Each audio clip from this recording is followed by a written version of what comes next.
Sekarang kita tahu banyak orang menggunakan hadis dipikir itu maknanya, digunakan ini untuk menyalahkan orang. Kullu bid'atin dhalalah wa kullu dhalalatin finnar. Hadis ini masyhur ya. Wa hadithuhumul wahid hadzal hadis. Hadis mereka ini ya ini satu ini yang menyalahkan jenengan-jenengan semua itu. Yang ini katanya selawatan bid'ah, tawassul bid'ah, bikin acara apa bid'ah, maulid nabi bid'ah. Hadisnya satu ini. Wa hadithuhumul wahid hadzal hadis.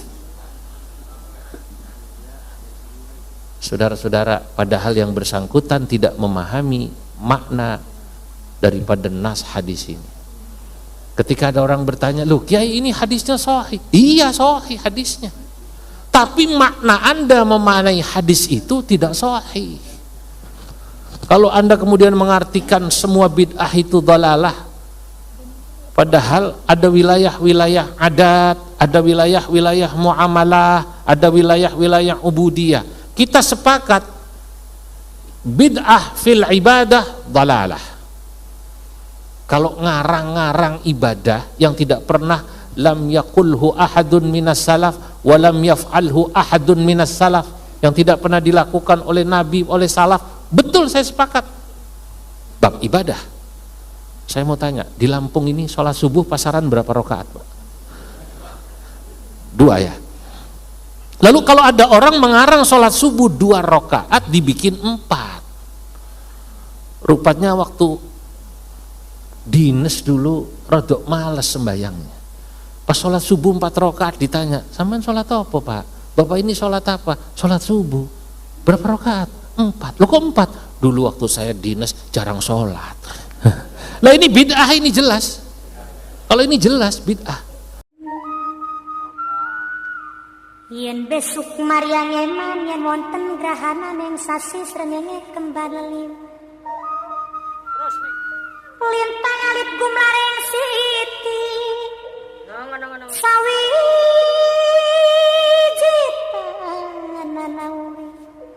Sawijitana nauri mungisun karo sampean mati amonggang swarga. Assalamualaikum warahmatullahi wabarakatuh.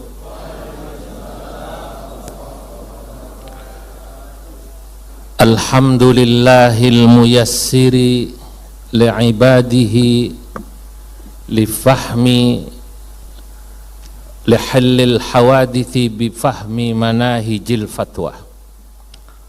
Faja'u mustambiti ahkamih bima awda'ahu fi qulubihim min mawahibihil jadwah. Wassalatu wassalamu ala sayyidina wa habibina wa syafi'ina wa maulana Muhammadin imamul muftin wa qudwatul muwaqqi'in 'an rabbil alamin wa ala alihi wa ashabihil ghurril mayamin wa man tabi'ahum bi ihsan wa man sara ala nahjihim min ayyamin madiyah ila yaumiddin, amma ba'du.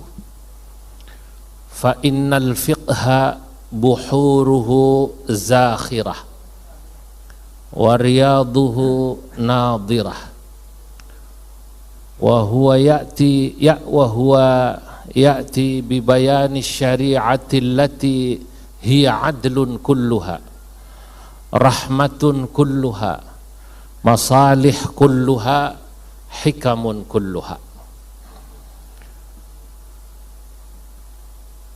Hadratal muhtaramin, para alim, tabi pun gitu. Saya harus ingat Kiai Muhyiddin, jangan lupa bilang tabi pun tadi. Hadratal muhtaramin, para alim ulama, para masyayikh, para kiai, para guru besar yang hadir, wabil khusus masyayikh kita dari PBNU, Kiai Wahid Zamash, Rais Syuriah, Kiai Muhyiddin Thahir Khatib Syuriah, Ketua PBNU Profesor Dr. Kiai Haji Ahmad Rumadi. Ada 3 wasekjen tadi saya lihat hadir di sini. Ada Kiai Haji Ahmad Nur Hidayat MA, Kiai Haji Silahuddin MA, sama yang satu Mbak Ai Rahmayanti. Nanti satu lagi hadir Kiai Haji Dr. Fahmi. Hadir bersama kita alhamdulillah, khususnya sahibul makan wal makan. Rektor UIN Profesor Wan Jamaluddin PhD ya. Beserta seluruh jajaran UIN selaku sahibul bait. Para Kakanwil yang hadir, wabil khusus Kakanwil Lampung, Dr. HK katanya, hampir kiai, hampir. Uji ya, beserta jajarannya dari juga PWNU, baik PWNU Lampung, PWNU Bengkulu, PWNU Sumsel ya. Para masyayikhnya syuriatan wa tanfidiyatan, para kiai dari pesantren, semua yang hadir, jika ada yang terlewat mohon maaf. Insya Allah semuanya dicatat dan diberkahi Allah Subhanahu wa Ta'ala. Pagi hari ini alhamdulillah saya dapat hadir di sini. Sebenarnya ini saya mewakili Wakil Rais Am PBNU ya, Kiai Haji Dr. Kiai Haji Afifuddin Muhajir. Tapi karena program ini program di bidang saya, jadi saya harus siap jadi bantalan gitu. Jadi kalau sudah acara ini selama saya bisa atau menggeser kegiatan yang lain, saya akan hadir. Pertama-tama saya ingin sampaikan, sesungguhnya saya ini agak berat itu. Dipanggil dokter itu berat Pak. Karena saya ini seminggu yang lalu, hari Senin persis saya ingat hari ini, sebelum saya mendapatkan anugerah di UIN Sunan Ampel, saya itu sudah diomeli sama jamaah saya orang Madura gara-gara mendapatkan ini Pak. Jadi beliau datang protes pada saya karena jadwal pengajian maulid yang saya sudah jadwalkan batal gara-gara kegiatan ini. Lalu marah ke rumah saya, marah dalam tanda kutip, protes itu. Bagaimana Pak Kiai ini? Ini kan jadwal yang ngasih Pak Kiai katanya. Lah iya, tapi ini saya juga dapat jadwal penganugerahan honoris causa itu dari UIN Sunan Ampel, sudah dijadwalkan orang banyak gabung dengan PBNU. Loh Pak Kiai, kalau di sana orang banyak, saya juga ini pedagang sate banyak ini ada. Masya Allah. Jadi logika saya yang dipanggil dokter itu kalah sama logika tukang sate ini Pak. Kalau katanya di sana banyak, saya lebih banyak. Jadi saya percaya kalau ternyata dulu orang memuji Gus Baha itu ahli logika, menurut saya kalah sama logikanya orang Madura. Jadi saya percaya kalau dulu Pak Habibie itu dibikin terbengong-bengong sama Kiai Madura. Pada saat sosialisasi jembatan Suramadu dulu, beliau bilang kalau orang sudah ke bulan katanya, ini orang Madura mau ke Surabaya saja susah, belum ada jembatannya. Kiai-kiai Madura yang dikumpulkan itu seperti biasa-biasa saja. Ekspresinya itu tidak ada kagum orang ke bulan. Lalu Pak Habibie itu bertanya pada kiai-kiai Madura, "Loh Pak Kiai, ini saya jelaskan orang ke bulan kok seperti biasa-biasa saja." Lah, kok baru ke bulan? Kenapa tidak ke matahari sekalian, Pak? Kata kiai-kiai Madura itu. Yo nggak bisa, kata Pak Habibie, ke matahari itu orang pasti akan terbakar. Loh, bagaimana sampean itu? Kata Kiai Madura. Kalau sampean ngerti caranya, tidak akan terbakar. Loh, apa iya? Lah, itu di kitab-kitab fikih yang kecil takrib saja ada, kata Kiai Madura. Loh, bagaimana caranya? Ya berangkatnya habis maghrib, sebelum subuh sudah pulang.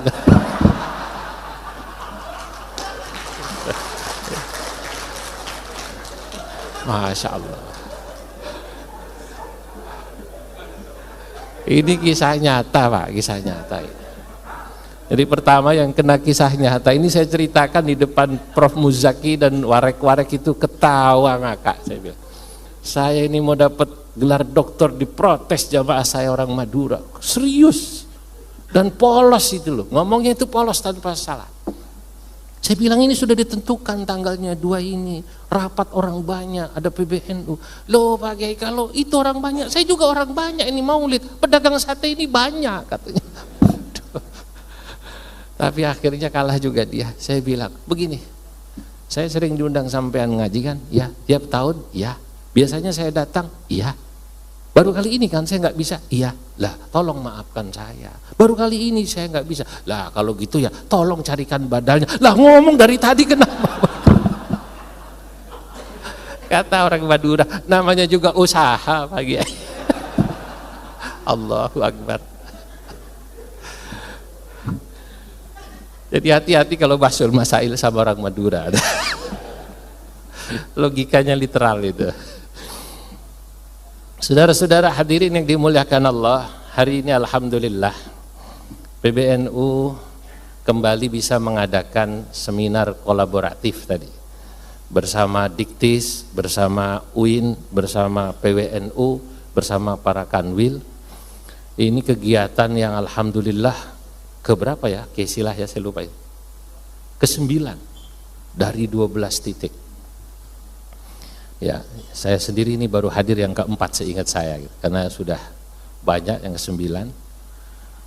Ini idenya dahulu kami ngobrol dengan Gus Yahya, Gus Men, dengan Prof Ali Ramdhani pada saat masih jadi Dirjen Pendis. Bagaimana para ulama, para kiai ini bisa bertemu dengan para akademisi dalam satu forum, sehingga masing-masing bisa memberi perspektif. Karena para ulama itu, para kiai pesantren biasanya kuat di turos, lemah di ansos. Kuat di turos, lemah di analisa sosial. Ya. Sementara akademisi kebalikannya, kuat pada analisa sosialnya, ansos, turosnya biasanya kurang. Ya. Oleh karenanya supaya bisa dikumpulkan dalam satu forum berbahsul masail, juga membahas metode manhaj istimbat, termasuk salah satunya membahas tentang masalah falakiyah. Ini hanya salah satu yang kemudian langsung diterapkan. Manhaj istimbatnya langsung diterapkan dalam bahsul masail falakiyah. Karena kalau kita bicara tentang mufti, ulama, ya, ulama itu dia harus siap menjawab pertanyaan masyarakat, Pak. Apalagi kalau sudah ada label syuriah. Makanya untung saya tanfidiyah Kiai Muhyiddin. Syuriah itu berat. Karena kalau syuriah itu harus bisa jawab hukum. Masalah apa saja.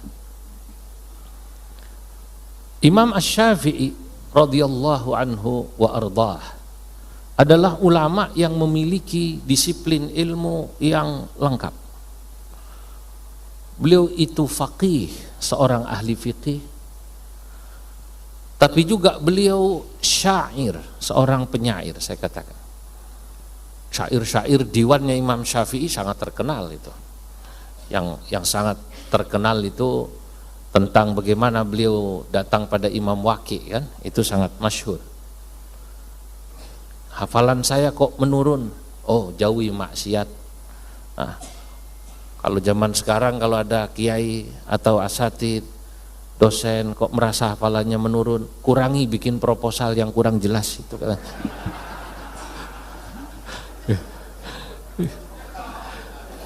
Nah, ini yang ketawa, ini pengalaman ini. Nah iya, ya.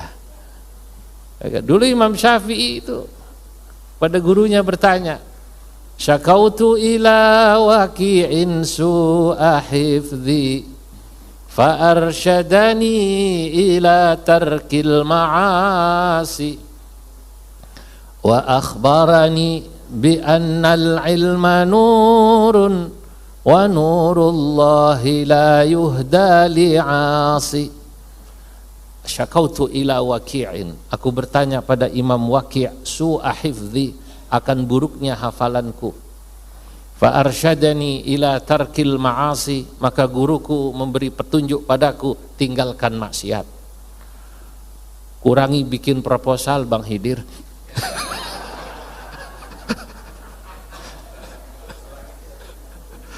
Wa akhbarani bi annal ilma nurun, dan guruku memberitahu padaku bi annal ilma nurun, ilmu itu adalah cahaya dari Allah. Wa nurullahi la yuhda li'asi, dan cahaya Allah tak akan diberikan pada orang yang banyak dosanya. Beliau penyair yang luar biasa. Imam Syafi'i ditanya apapun jawab, Pak. Bahkan tentang ilmu firasah, wa huwa mutafarris. Mutafarris itu orang yang ahli firasah, bisa membaca orang. Dan itu bagian yang ditanyakan, bukan cuma masalah kiblat tadi. Tentang orang saja, beliau tahu orang ini bahagia apa tidak, orang ini bujangan, pengantin baru, itu Imam Syafi'i tahu, Pak. Satu ketika beliau sedang di masjid, sedang ngaji, diceritakan oleh muridnya Ar-Rabi' Al-Muradi, ada seorang pemuda, maksudnya orang masih muda, ngaji tapi mau nanya sama Imam Syafi'i, malu. Dia tulis pakai syair. Set diberikan orang, tolong tanyakan imam itu. Dibaca oleh Imam Syafi'i. Beliau senyum. Mana orangnya? Itu. Oke. Dijawab pakai syair lagi. Seketika diberikan pada pemuda itu baca jawabannya, gembira, langsung terima kasih, langsung pergi, Pak. Al-Muradi bingung. Ar-Rabi, kenapa orang itu ngirim surat guru saya, ditulis jawaban langsung pergi. Kemudian Al-Muradi bingung, bertanya pada orang yang tadi pergi tadi, dikejar, mas, sampean tadi bikin apa itu tulisan? Oh, saya bertanya pada guru tadi, terus sudah dijawab. Sudah, ini jawabannya. Dilihat tulisannya. Pertanyaannya begini. Salil muftiyal makkiyah hal fi tazawuri wa dhammati mushtaqil fuadi junahu. Salil muftiyal makkiyah, tanyakan pada mufti yang asalnya dari Mekah. Imam Syafi'i asalnya dari Mekah. Berarti kan seorang mufti ditanya, hanya pertanyaannya dalam bentuk syair. Tanyakan pada mufti yang asalnya dari Mekah, hal fi tazawuri wa dhammati mushtaqil fuadi junahu, apakah kalau aku di bulan Ramadan ini siang-siang bertemu istriku karena aku kangen baru pergi dari perjalanan, lalu aku memeluk istriku, berdosa apa tidak? Masya Allah. Meluk istri bulan puasa, hanya meluk lupa, hanya sampai situ. Nyium istri hanya sampai situ, dosa apa tidak? Tapi dalam kalimat ini tidak disebut itu istrinya, hanya disebut fuadi. Fuad, kekasihku, tapi maknanya orang Arab paham itu istri. Imam Syafi'i spontan menjawab. Jawabannya syair, baharnya sama. Baharnya tawil ini. Tawilun lahu dunal buhuri fadailu. Sama. Aqulu ma'adallahi ayyudhibat tuqa talasuqu akbadin bihin najirahu. Aqulu ma'adallahi, kata Imam Syafi'i, aku berkata ma'adallah, na'udzubillah, tentu tidak. Ayyudhibat tuqa, tidak akanlah menghilangkan ketakwaan seseorang, artinya tidak dosa seorang suami talasuqu akbadin bihinna jirahu, karena dia kangen istrinya pergi di bulan Ramadan siang-siang mencium atau memeluk istrinya, hanya sekedar mencium, memeluk, tidak dosa. Masya Allah, ini ilmu firasah, Pak. Ilmu firasah digunakan juga dalam fikih, termasuk Imam Malik mengatakan orang yang diduga kuat mencuri, boleh oleh polisi dipukul agar mengaku. Anda bisa buka nih kitab-kitab yang ini nanti masuk dalam bab istihsan. Para ulama mengatakan Imam Malik menggunakan firasah. Cukup membaca wajahnya, kalau itu diduga mencuri boleh. Kamu nyolong enggak, yang benar, iya Pak. Berapa kali? 2 kali, yang benar, ngaku 10 kali, itu boleh. Jadi ulama itu harus siap-siap, terutama syuriah. Khatib syuriah. Maka saya belajar dari Imam Syafi'i, saya menulis kitab judulnya Al-Firasah, cuman belum selesai. Kitab ini, maklum ya, saya gak kelar-kelar menulis kitab saya ini beberapa. Wadzalika di asyghali al-mutawaliyah, kesibukan saya yang bertumpuk-tumpuk, wa asfari al-mutatabi'ah, dan perjalanan saya yang terus-menerus. Tapi saya jadi belajar begini, cukup membaca wajah orang. Saya bisa melihat wajah-wajah. Kiai Muhyiddin ini wajah tertekan ini.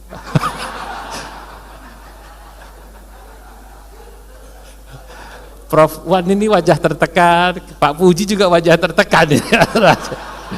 Kenapa? Punya keinginan kawin lagi tidak kesampaian itulah. Itu dalam ilmu firasah saya bisa lihat wajahnya tertekan. Beda dengan Kiai Ihya. Mana Kiai Ihya? Kiai Ihya tolong bangun Kiai Ihya. Mana Kiai Ihya? Itu, Kiai Ihya mana Kiai Ihya nih? Tadi ada itu, Kiai Ihya itu kan wajahnya gembira Pak, Masya Allah.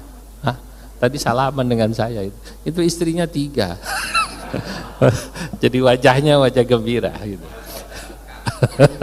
Wajah menekan ya gitu. Kali ini wajah tertekan. Jadi hadirin yang dimuliakan Allah, saya ingin katakan bahwa seorang mufti sebenarnya sudah oleh Allah Subhanahu wa taala diberikan kemudahan. Dalam mukaddimah tadi saya buat ya.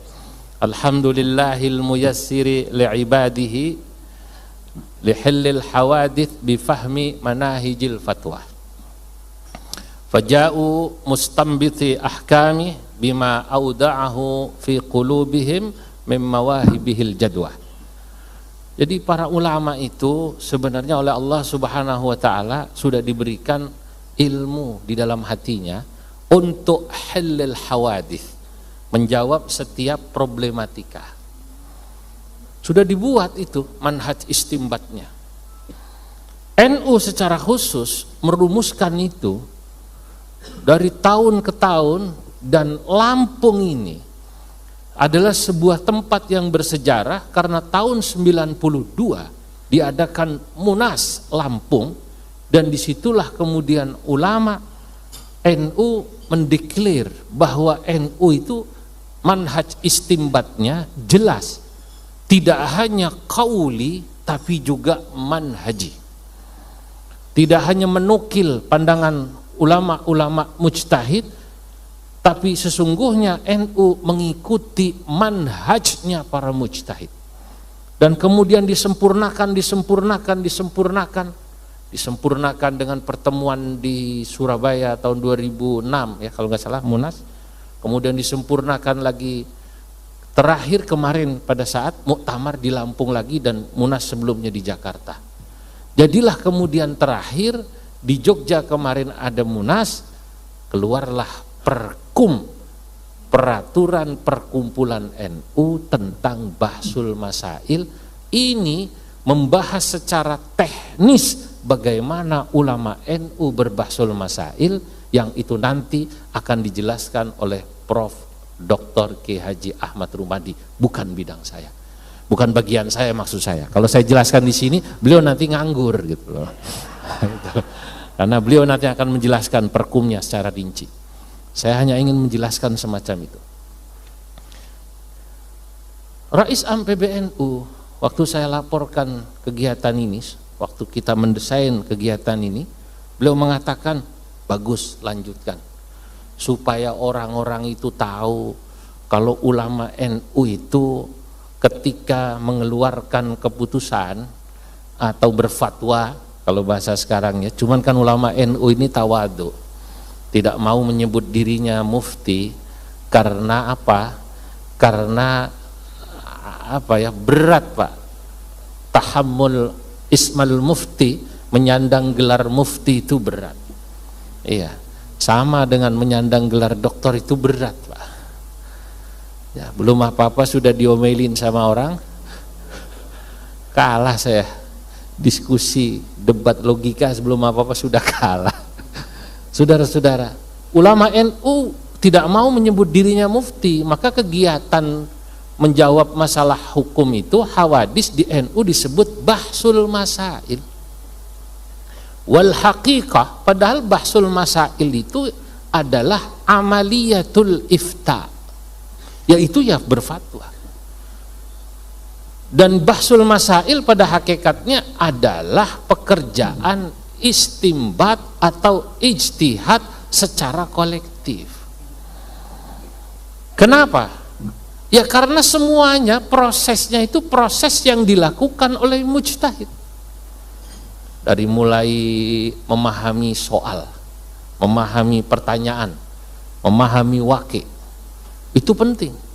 Karena menjawab hukum, para hadirin, ternyata kata Imam Al-Ghazali, yang paling penting itu justru pada memahami pertanyaan dan waqi itu sendiri. Karena memahami nas itu hanya bagian 10% daripada proses berfatwa. Al-Ghazali mengatakan tis'atu a'syaril fiqhi fahmul waqi. Saya ulangi, tis'atu a'syaril fiqhi fahmul waqi. 90% fikih itu intinya adalah memahami waqi, memahami realitas. Makanya kadang-kadang ada ulama merasa lebih hebat gitu dari yang bukan ulama. Tolong ketika menjawab hukum Anda jangan pernah merasa lebih hebat. Jangan-jangan yang bukan ulama itu lebih hebat daripada ulama dalam memahami pertanyaan itu. Ulama hanya faham dalilnya, nasnya, Qur'annya, hadisnya, tapi waqi'nya, realitasnya sang ulama ternyata kalah hebat dari yang bukan ulama. Saya kebetulan saat ini di Kementerian Agama, ini saya setengahnya plat merah nih Pak, karena saya ini ketua komite fatwa Kementerian Agama, ketua komite fatwa produk halal, singkatannya KFPH. Nah, ini anggota saya hadir di sini dua, ini ternyata dari UIN Lampung satunya Pak Diki dari UIN Lampung bukan? Unila. Yang dari UIN Lampung Pak Kiai siapa? Siapa orang tua kita? Pak Henry. Nah, itu ulama kalau bab dalil tahu Pak, tapi begitu membahas sebuah produk ini memabukkan apa tidak memabukkan, ulama harus tanya pada saintis. Saintis lebih hebat dalam hal memahami waqi. Sebagai khubara, sebagai expert, saintis lebih hebat. Misalnya tape, kalau didiamkan sekian hari lalu dijual, itu boleh dapat sertifikat halal apa tidak? Kalau kiai kalau cuma tanya ini tape, nah, tapi karena ada proses fermentasi, yang tahu bahwa dalam proses fermentasi atau kimiawi itu 3 hari belum memabukkan, seminggu sudah memabukkan, setengah bulan bikin mati orang, misalnya, itu saintis. Dan disitulah fungsi bahwa kenapa para ulama perlu kumpul dengan akademisi agar sudut pandangnya lebih luas. Dalam bahsul masail sudut pandangnya harus lebih luas. Nah, ini penting. Alhamdulillah saya banyak belajar dulu dari para kiai ulama di PBNU. Maka kemarin saat di Universitas Sunan Ampel, saya sebut saya ini kalau ditanya selain dari pesantren saya di Pekalongan maupun di Kajen di Pati dengan Romo Kesal Mahfud, di mana saya belajar? Saya belajar di PBNU.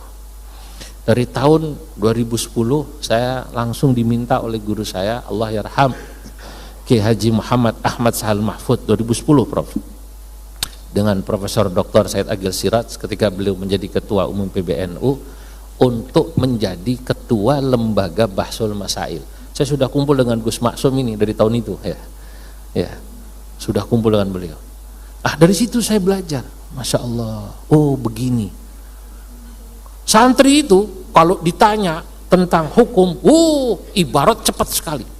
Dulu saja belum ada Mbah Google, itu cara jawabnya cepat, kitab dibawa. Dulu masih bawa kitab itu. Mulai kiai-kiai NU ketika Bahsul Masail kitab nggak dibawa.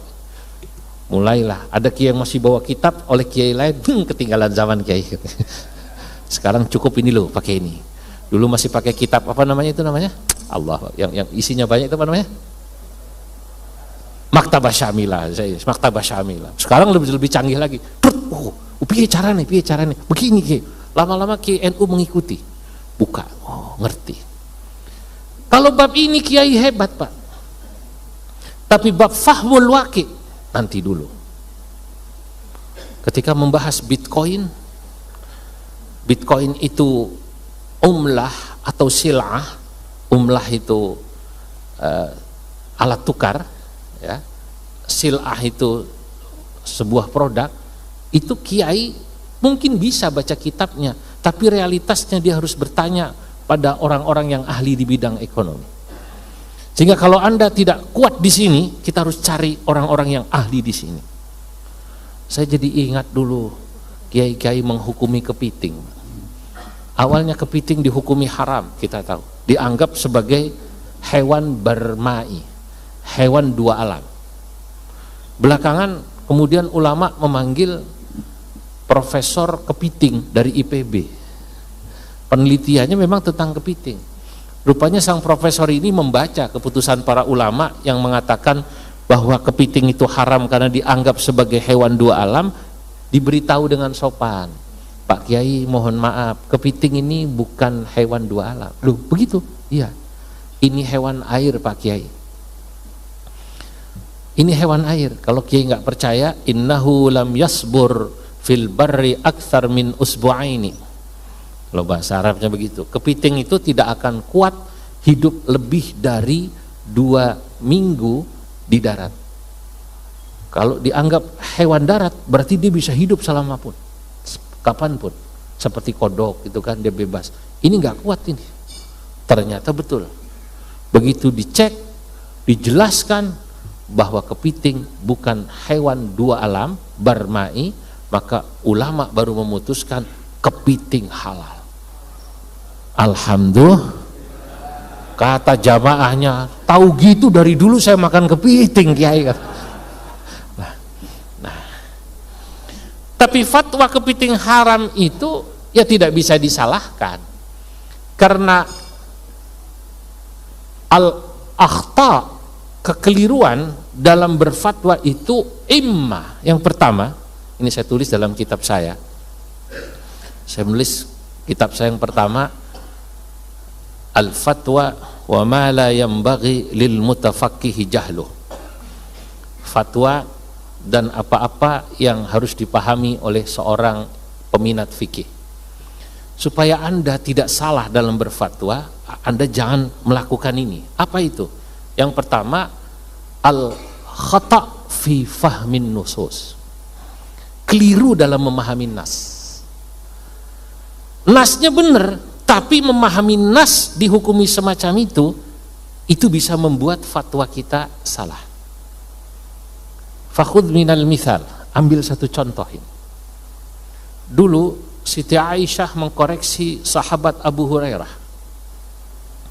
Sahabat Abu Hurairah terkenal meriwayatkan satu hadis yang sangat masyhur tentang wanita yang masuk neraka gara-gara kucing yang di kerangkengnya. Baik. La hiya at'amatha wa la hiya amsakatha wa la hiya at'amatha. Dia kerangkeng tapi tidak dikasih makan, ditaruh di kandang tapi tidak dikasih makan. Kata Siti Aisyah pada sahabat Abu Hurairah, ini sahabat Abu Hurairah Pak, Abu Hurairah, antal ladzi qulta annamra'atan udzibat fi hirratin hiya amsakatha wala hiya at'amatha. Hai Abu Hurairah, kaukah yang katanya mengatakan ada seorang wanita masuk neraka gara-gara kucing, dimasukkan dalam kerangkeng, tidak dikasih makan. Haywa hakadha sami'tuhu min Rasulillah sallallahu alaihi wasallam.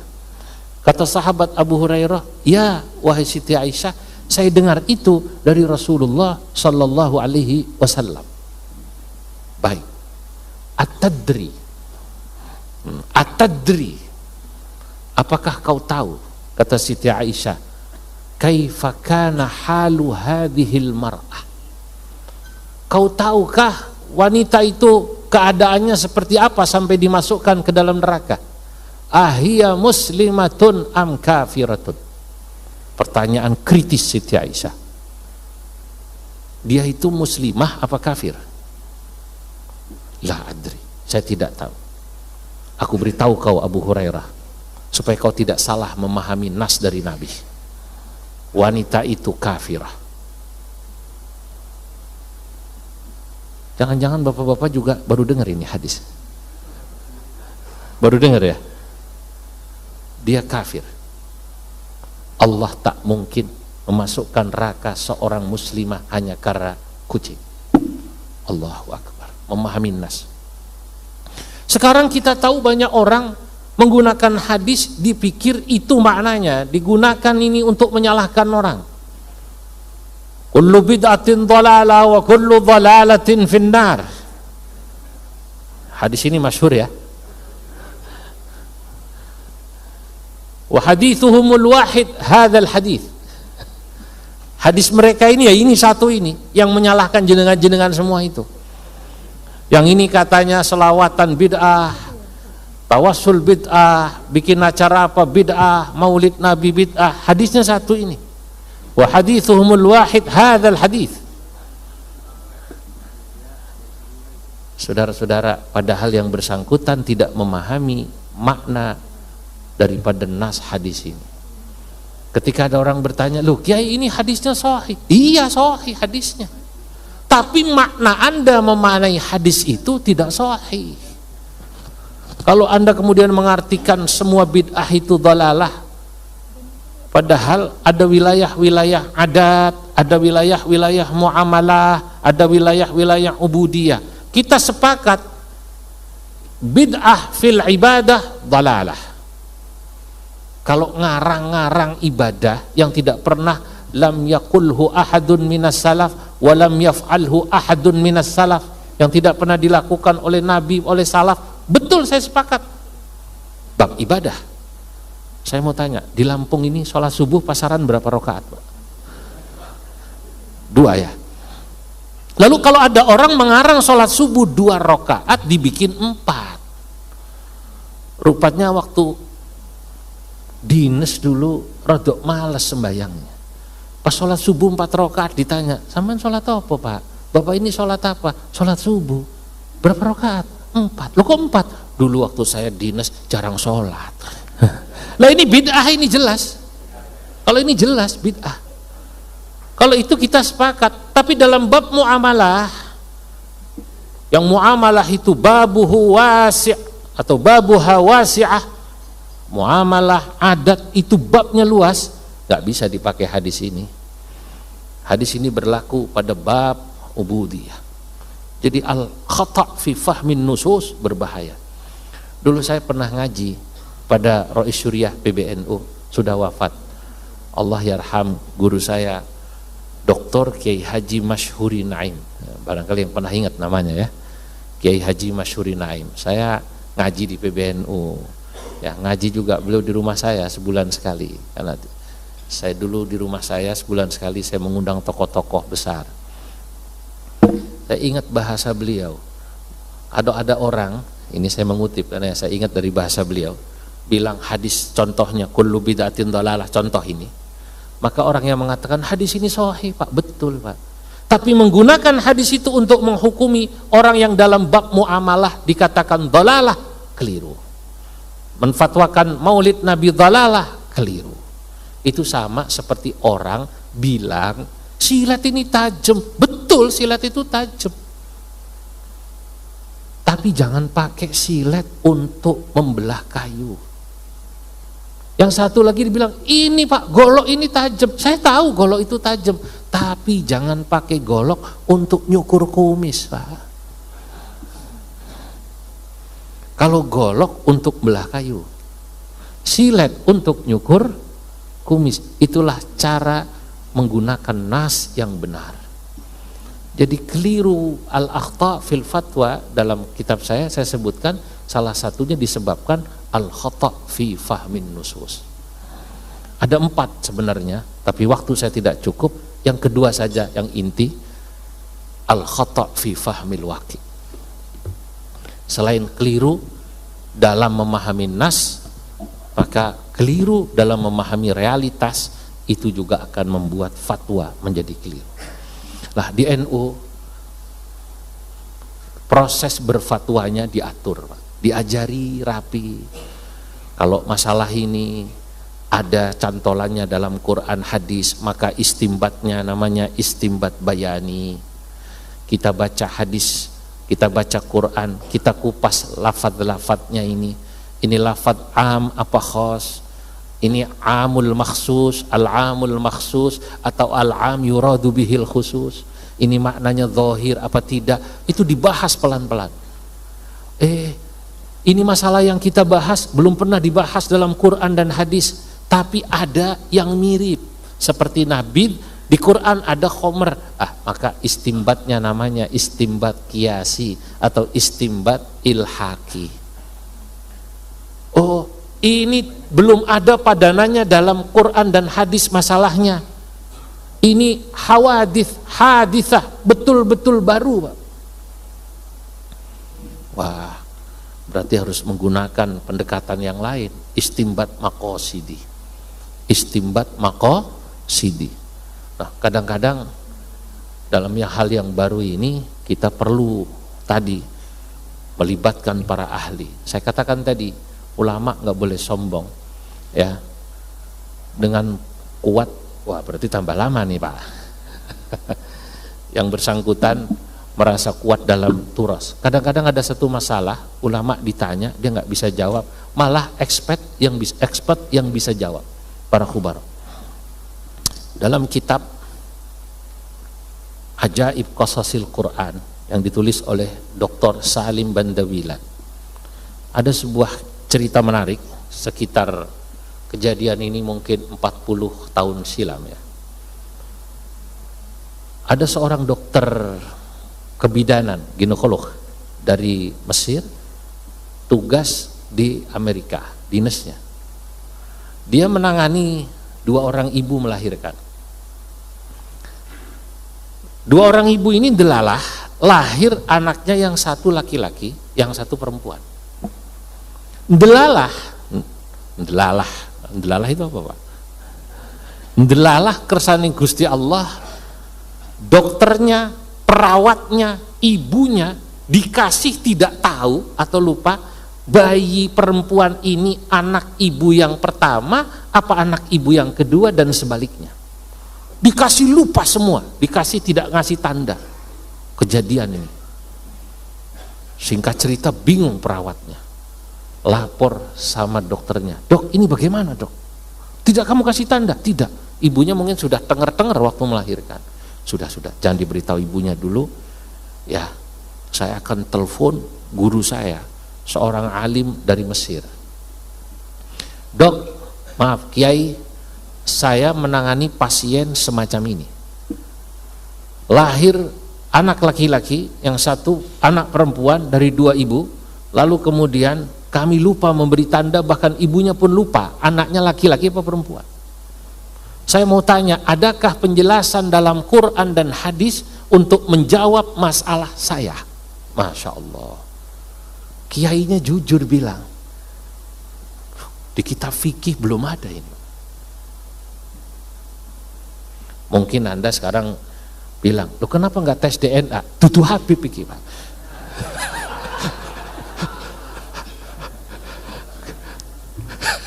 Mahal lagi begitu ya. Mungkin waktu itu belum muncul istilah apa namanya tes DNA. Dia nanyanya itu kepada gurunya, adakah ini dalam Quran dan hadis yang bisa menjawab masalah ini? Lagi pula seingat saya subutun nasab itu labil DNA gitu. Ini Ki Maksum paham ini secara fikih itu. Subutun nasab nggak bisa pakai DNA. Wong ada orang yang jelas-jelas kalau pakai DNA dia anak tetangganya. Lah iya, suaminya pergi kerja lalu istrinya maaf berzina. Coba ini tanya sama KUA yang hadir, sama kepala Kanwil, anak ini anaknya tetangganya apa anak bapaknya? Kalau pakai tes DNA anak tetangganya, betul apa tidak? Oh enggak, udah jelas-jelas zina ini. Nabi tapi mengatakan al-waladu lil firash, anak ini buat yang memiliki kasur, maksudnya bapaknya yang punya surat nikah. Walil ahiri al-hijru, yang berzina dia kena hukuman zina. Nah, ini jadi dalil. Ya mungkin dianggap fikih kolot kan gitu kan, nggak ilmiah itu Pak, yang ilmiah tes DNA. Tapi bab subutun nasab tidak. Tapi saya menjelaskan ini tidak sedang dalam rangka saya pro Ba'alawi atau pro Kiai Imad, bukan gitu. Tidak. Saya sedang menjelaskan ini saja ini.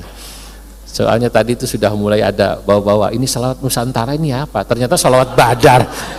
Ini kata Kiai Muhyiddin jangan-jangan ini untuk melawan salawat Ba'alawi katanya.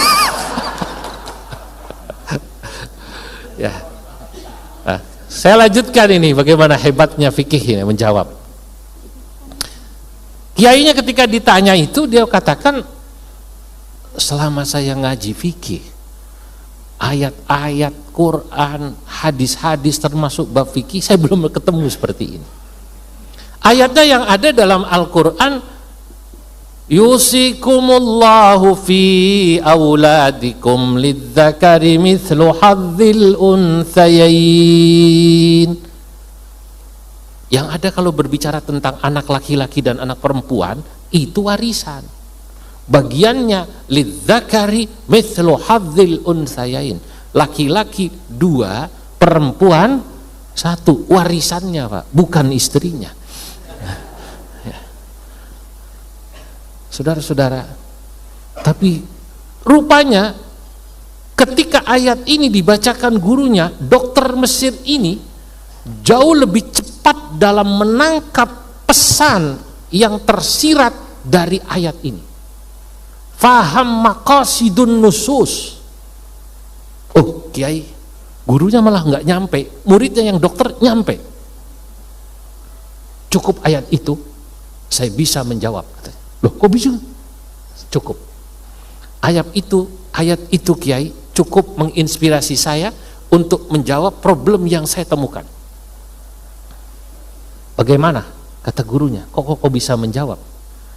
Kalau Allah Subhanahu wa ta'ala memberikan bagian warisan anak laki-laki 2 sementara anak perempuan 1, itu artinya Allah Subhanahu wa ta'ala mendesain kebutuhan laki-laki jauh lebih besar daripada kebutuhan perempuan dalam segala hal. Jangan dilanjutkan Kiai Muhyiddin, termasuk syahwat.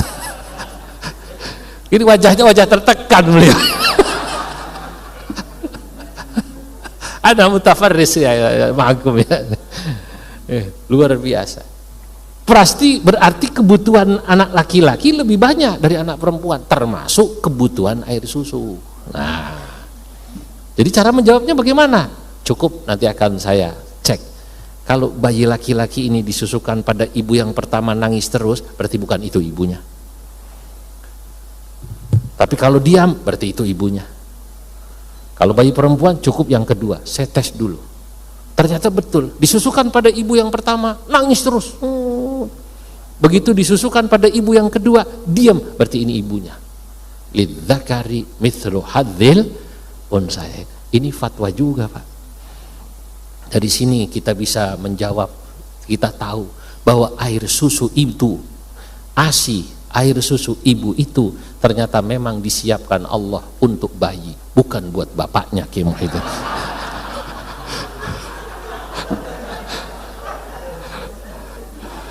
Allahu Akbar.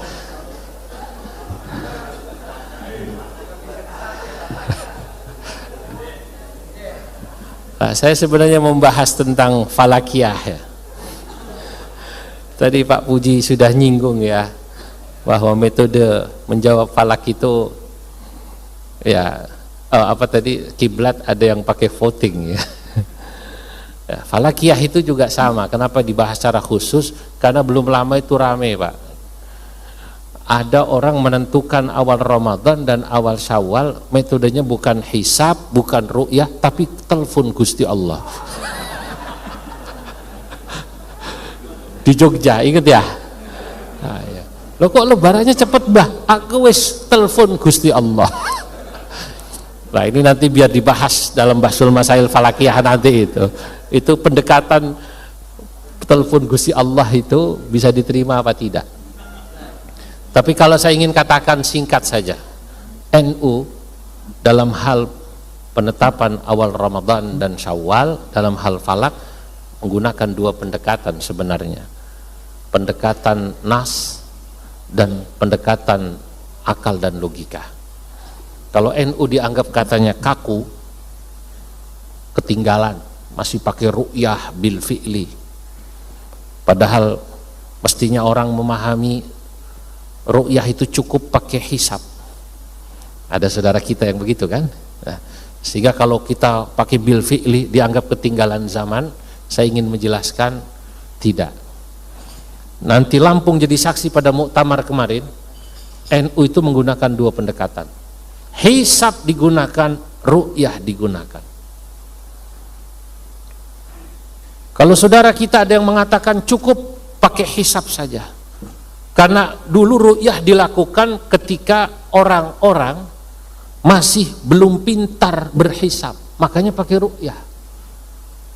Maka hadisnya yang digunakan dalil, nahnu atau inna ummatun ummiyatun la nahsibu wa la naktubu asyahru hakadha wa hakadha.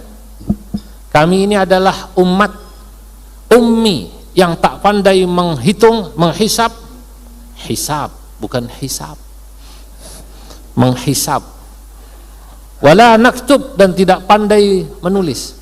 Asyahru hakadha wa hakadha, bulan itu bisa 29 atau 30, hanya dua kemungkinannya, probabilitas bulan hanya dua, 29 atau 30, itu Nabi.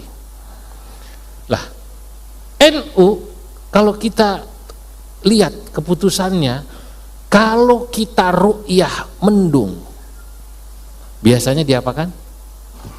Kalau mendung diapakan? Istiqmal. Ini selama ini kita tahu kalau mendung istiqmal ya kan. Saya ingin jelaskan tidak selalu istiqmal. Lampung ini memutuskan bahwa betul sumu li ru'yatihi wa aftiru li ru'yatihi. Berpuasalah kalian karena melihat hilal, berlebaranlah kalian karena melihat hilal. Fa in ghumma 'alaikum fa akmilul 'iddata 30. Apabila kalian kemudian terhalangi untuk melihat hilal, sempurnakan bulan menjadi 30. Kita harus bisa menjelaskan ke masyarakat, NU gak terus-terusan istiqmal. Kenapa? Kalau kita istiqmalkan, itu lalu membuat bulan depan jumlah bulan 28, maka NU memutuskan dalam Muktamar Lampung, Bahsul Masail Muktamar Lampung kemarin ini, kita melakukan nafyul ikmal atau nafyul istiqmal. Kita tidak istiqmal, walaupun nggak kelihatan hilalnya, besok tetap lebaran. Kalau ada orang tanya, loh mulai kapan NU jadi Muhammadiyah? Loh NU tidak seperti Muhammadiyah. NU punya prinsip sendiri. Karena ru'yah itu ta'abbudi, tapi menolak ikmal atau istiqmal kita tolak walaupun terhalang matahari, itu ta'akuli. Karena bulan mustahil berjumlah 31 atau mustahil berjumlah berapa? 29. Inilah yang Anda harus pahami tentang manhaj Nahdlatul Ulama dalam Bahsul Masail, termasuk dalam Bahsul Masail Falak. Dalam Bahsul Masail Falak nanti kita akan bahas bagaimana posisi negara ya ketika mengumumkan posisi NU ketika ikhbar, tentu akan menarik ketika Anda mengikutinya nanti malam. Nah, saya hanya ya memberikan pancingan-pancingan. Semoga insya Allah seminar istimbat yang diadakan di hotel ini, di Lampung ini, akan memberikan manfaat yang sangat banyak buat kita semua, para ulama, para akademisi. Dan saya dengan ini, dengan resmi membuka acara seminar ini dengan pembacaan Bismillah bersama. Bismillahirrahmanirrahim.